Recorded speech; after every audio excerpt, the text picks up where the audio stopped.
अस्सलाम वालेकुम बच्चों, welcome to back my channel. Please subscribe करें हमारे यूट्यूब चैनल के नाज कोचिंग पॉइंट। बच्चों, वीडियो अच्छी लगे तो लाइक शेयर एंड सब्सक्राइब ज़रूर करना। आज हम कक्षा 10 का एक टॉपिक है पदार्थ, उसको हम पढ़ने वाले हैं। ये एग्ज़ाम बोर्ड के लिए बहुत अच्छा है और बहुत महत्वपूर्ण भी है। देखिए, पदार्थ किसे कहते हैं, यानी मैटर। कोई भी ऐसी वस्तु जिसमें भार एवं आयतन होता है तथा जगह घेरती है, पदार्थ कहलाता है। जिसमें वज़न हो और जगह घेरे, ऐसी और उसका आयतन भी हो, ऐसी चीज़ को हम क्या बोलते हैं, पदार्थ बोलते हैं। ऐसी कोई भी वस्तु हो, कोई भी चीज़ हो, उसे हम पदार्थ बोलेंगे। जो वज़न हो उसके अंदर और जगह घेरे, उसे पदार्थ बोलते हैं। देखिए, पदार्थ के प्रकार। Type of matter. पदार्थ 3 प्रकार के होते हैं तथा जितने भी पदार्थ होते हैं उनके मध्य अंतर अणुक बल यानी इंटरमोलिकुलर फोर्स पाया जाता है। जितने भी पदार्थ हम देखेंगे उन सब के कणों के बीच क्या पाया जाएगा, इंटरमोलिकुलर फोर्स पाया जाता है, यानी अंतर अणुक बल। पदार्थ का पहला प्रकार जो है ये है ठोस यानी सॉलिड। वे पदार्थ जिनका आकार एवं आयतन निश्चित होता है। आकार एवं आयतन निश्चित का मतलब क्या है?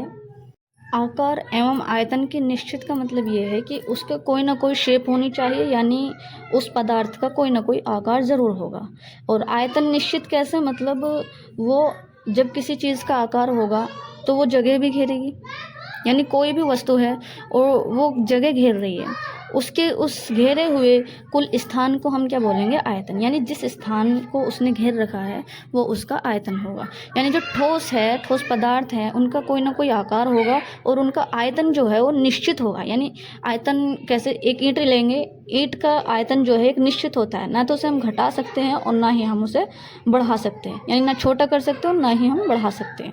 ये होता है निश्चित, ये आयतन का निश्चित होना। और उसका आकार होता है कैसा, आयताकार का।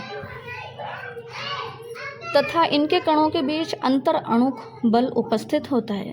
पीछे हम पढ़े कि जितने भी पदार्थ होते हैं उनके बीच में इंटरमोलिकुलर फोर्स पाया जाएगा।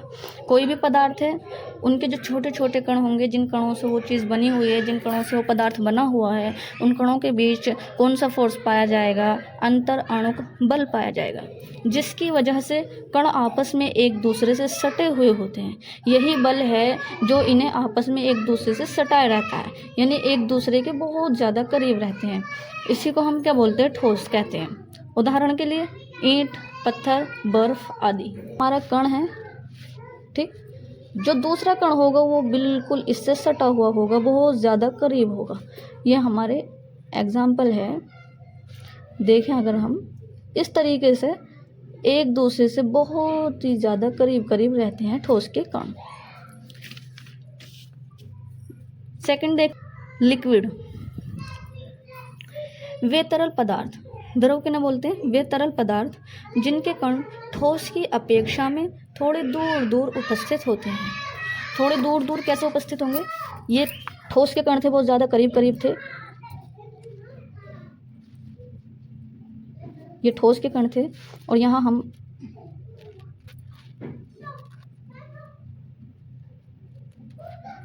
द्रव के कण देख रहे हैं, यानी इनकी अपेक्षा में थोड़े दूर दूर होंगे, इस तरीके से।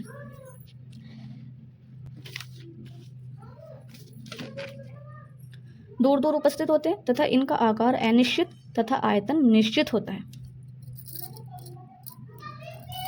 आकार अनिश्चित कैसे होगा? जो हमारा कोई भी तरल पदार्थ होता है वो बह जाता है, किधर को भी आकार ले सकता है, वो इधर को बह सकता है, इधर को बह सकता है, इसलिए उसका कोई आकार नहीं होता। लेकिन आयतन जरूर होता है, वो भी जगह घेरता है। द्रव के कणों के बीच अंतर अणुक बल उपस्थित होता है, यानी इंटरमोलिकुलर फोर्स। द्रव में कौन कौन आ जाएगा, यानी जैसे तेल, पानी, ग्लिसरीन, सिरका आदि। पदार्थ का तीसरा पॉइंट जो है, हमारा तीसरा प्रकार जो है वो है गैस।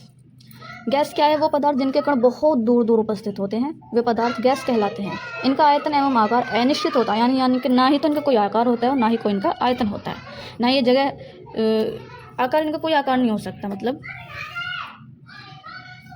जैसे ऑक्सीजन, कार्बन डाइऑक्साइड, CO2।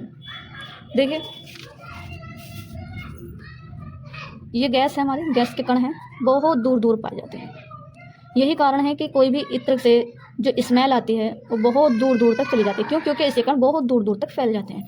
इसका ना ही तो कोई आकार है और ना ही कोई आयतन है। बच्चों वीडियो अच्छे लगे तो लाइक शेयर एंड सब्सक्राइब करना। Thank you so much for watching my video.